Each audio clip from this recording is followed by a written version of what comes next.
Assalamualaikum teman-teman mahasiswa Universitas Terbuka Mojokerto. Bersama saya Susi Maulida, SPD MPD. Hari ini kita akan belajar tentang mata kuliah penanganan anak berkebutuhan khusus. Apa sih itu anak berkebutuhan khusus? Berikut profil saya ya teman-teman. Saya nama lengkapnya adalah Susi Maulida, SPD MPD. SPD saya dari PG PAUD UNESA, MPD dari S2 Pendidikan Dasar Konsentrasi PAUD UNESA. Kemudian alamatnya Jalan Negeri Permai 7B Surabaya. Kegiatan saya itu dosen PIAUD di Sipnu Alikma Mojokerto, tutor di UT dan asesor BAN PAUD Jawa Timur. Langsung ya, di sesi pertama ini kita akan belajar tentang 3 pembahasan, yaitu yang pertama anak dengan perkembangan non-normatif, kedua anak dengan gangguan fisik, dan yang ketiga adalah anak dengan gangguan panca indera. Yang pertama yaitu anak non-normatif. Anak non-normatif yaitu anak yang perkembangannya tidak sesuai dengan anak lain pada usia sebayanya. Anak non-normatif memiliki perilaku non-normatif dilihat dari tingkat perkembangannya atau mengalami kesulitan dalam menyesuaikan diri waktu belajar, bermain, dan di rumah. Jadi, anak non-normatif biasanya perkembangannya tidak sesuai dengan perkembangan anak seusianya. Jika seusia anak TK, anak tersebut sudah bisa melakukan beberapa indikator capaian perkembangan, tapi di anak yang non-normatif perkembangannya tidak sesuai dengan indikator capaian perkembangan. Nah, beberapa yang tidak sesuai itu bisa menjadikan faktor penyebab terhadap proses perkembangan dan stimulasi yang diberikan baik guru maupun orang tua kepada anak tersebut. Selanjutnya, prinsip perkembangan anak normatif atau non-normatif. Prinsipnya yang pertama yaitu kelainan muncul atau terjadi hanya pada individu yang mengalami perkembangan atau memperhatikan asal-usul gejala dan penyebab dari munculnya kelainan perilaku. Nah, kelainan perilaku ini ternyata mengakibatkan juga terhadap perkembangan yang lainnya. Kelainan perilaku ini bisa dilihat juga dari indikator pencapaian perkembangan pada si anak. Dan ini biasanya muncul karena gejala-gejala dari sebelumnya atau penyebab dari kejadian-kejadian yang berakibat dari perkembangan dari masa lalu atau sebelum si anak berkembang sampai saat ini. Kemudian yang kedua yaitu kelainan perkembangan harus dikaitkan dengan perkembangan normal, tugas-tugas perkembangan utama dan perubahan yang muncul sepanjang rentang kehidupan yang normal. Jadi apabila ada perkembangan yang kurang sesuai, ini bisa jadi perkembangan tersebut akan terus terulang-ulang sampai kepada kehidupan yang sebenarnya, pada kehidupan si anak tersebut. Nah, jadi apabila ada kelainan perkembangan kepada anak, maka kita harus cepat-cepat melakukan perubahan atau perlu distimulasi agar si anak itu bisa berkembang sesuai dengan usia perkembangannya, karena itu akan berpengaruh pada kehidupan yang normalnya seperti anak-anak normatif yang lainnya. Kemudian yang ketiga yaitu tanda-tanda awal dari perilaku non-normatif atau berkelainan harus dipelajari secara serius karena nanti akan bermasalah di kemudian hari. Jadi kalau ada muncul beberapa gejala, beberapa indikasi si anak itu mengalami kelainan, maka harus segera ditangani. Harus kita laporkan kepada mungkin dari orang tua, dari guru, atau kepada dokter yang bisa menangani beberapa kelainan kepada anak atau kepada psikologi, karena jika tidak segera ditangani akan berpengaruh kepada perkembangan berikutnya dan bisa jadi di perkembangan berikutnya akan semakin lebih parah lagi. Selanjutnya yaitu faktor yang mempengaruhi perkembangan non-normatif pada anak, yaitu ada cetak biru biologis, genetik atau lingkungan, dan konteks sosial. Cetak biru biologis yaitu kelainan gen dan kelainan darah. Kelainan gen bisa jadi muncul ketika pada prenatal ataupun postnatal atau pada saat natal. Jadi sebelum mengandung ibunya dan saat mengandung atau ketika ada gangguan waktu melahirkan, dan bisa jadi nutrisi yang diberikan waktu ibunya hamil juga berpengaruh. Kelainan gen ini bisa jadi ada dari kedua orang tua tersebut, sedangkan kelainan darah itu muncul biasanya dari ayahnya, itu juga berpengaruh untuk perkembangan anak yang non normatif. Kemudian faktor genetik atau lingkungan, yaitu bawaan lahir yang berasal dari orang tua. Mungkin orang tuanya mempunyai riwayat penyakit atau riwayat beberapa faktor yang sehingga bisa menurun kepada si anak tersebut. Jadi ketika si anak membawa beberapa genetik, itu akan menurun kepada si calon bayi atau calon anak tersebut. Kemudian faktor lingkungan juga berpengaruh, mungkin cara si ibu atau cara orang tua dalam menstimulasi si anak berpengaruh juga terhadap proses perkembangan yang menjadikan anak tersebut menjadi non-normatif. Kemudian yang ketiga yaitu konteks sosial. Konteks sosial di sini kita berbicara tentang lingkungan sosial, keluarga, dan sosial ekonomi.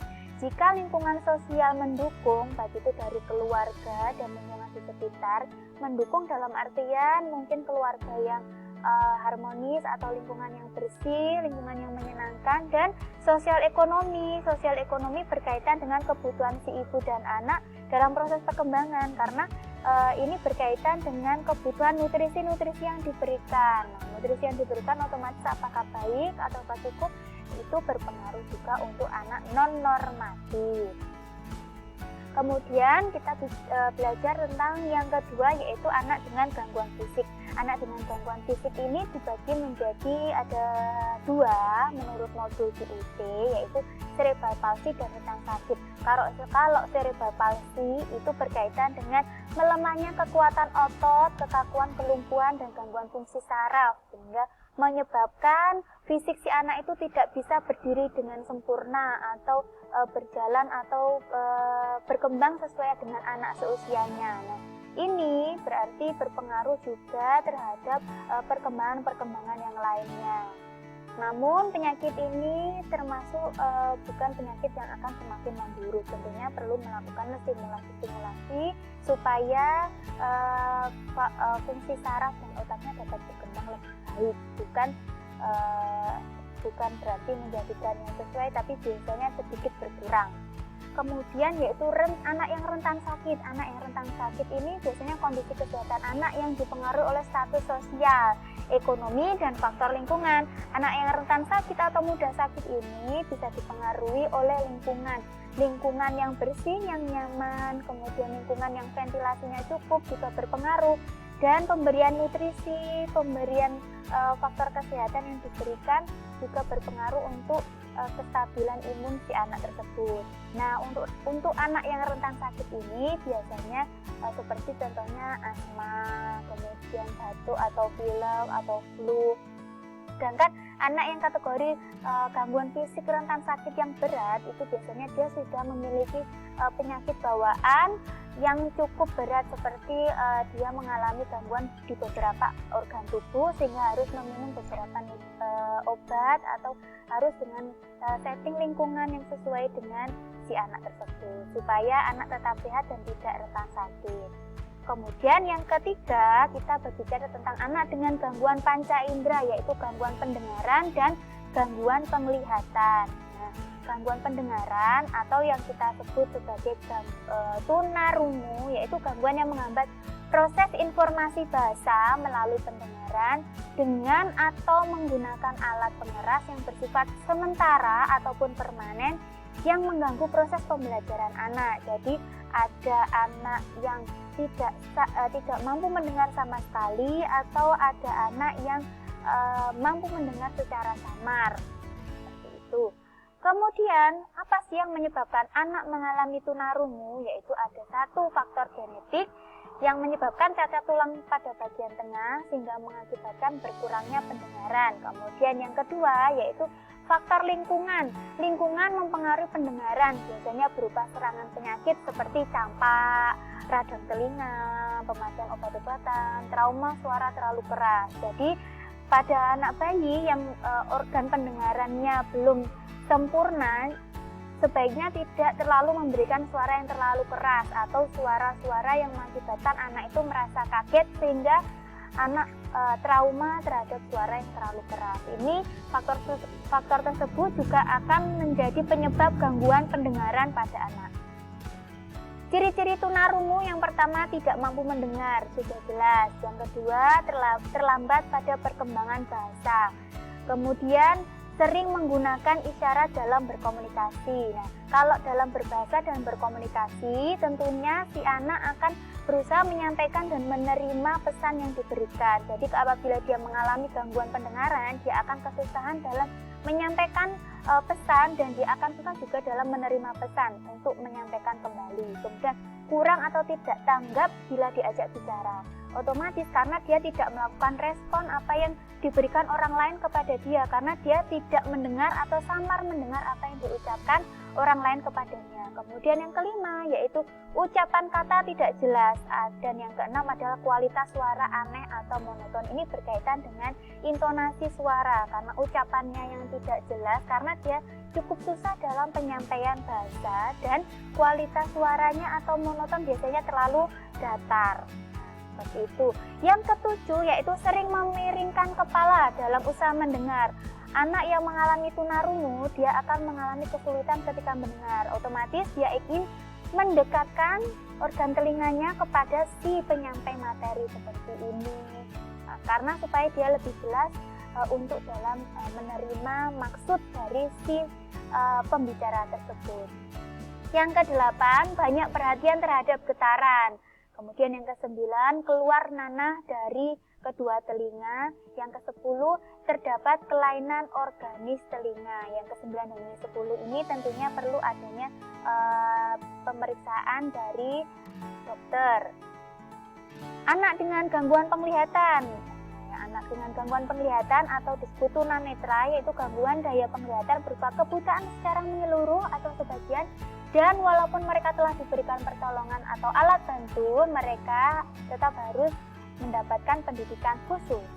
Kategorinya yaitu yang pertama yaitu low vision atau kategori yang rendah, yaitu dia tetap bisa melakukan atau menyelesaikan tugas-tugas, tapi dia mengalami kesulitan karena penglihatannya yang susah.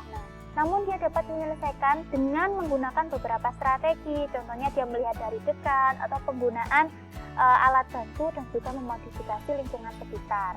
Dan yang kedua ini kebutaan. Kalau kebutaan dia sama sekali tidak dapat melihat, sedangkan yang low vision dia bisa melihat walaupun hanya dengan samar dan kurang jelas. Tapi kalau kebutaan dia sama sekali tidak dapat melihat, dia hanya bisa merespon adanya cahaya atau tidak.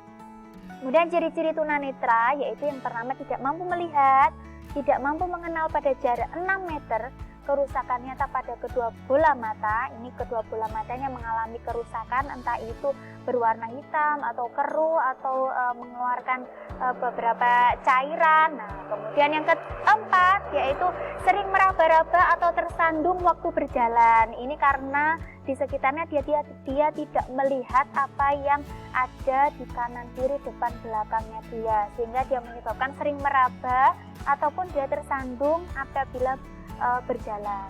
Kemudian mengalami kesulitan saat mengambil benda kecil di sekitarnya. Apabila benda besar saja dia mengalami kesulitan, otomatis yang benda kecil dia juga mengalami kesulitan karena memang penglihatannya sedikit terganggu. Kemudian yang keenam, bagian bola mata yang hitam berwarna keruh, bersisik dan kering. Yang ketujuh, peradangan hebat pada kedua bola mata. Dan yang kedelapan, posisi mata sulit dikendalikan oleh syaraf otak, antara lain mata bergoyang-goyang terus karena mata tidak merespon apa maksud yang dari otak, sehingga karena adanya kelainan dari syaraf mata tersebut. Terima kasih. Berikut adalah tadi pemaparan materi dari saya, penanganan anak berkebutuhan khusus pada sesi pertama.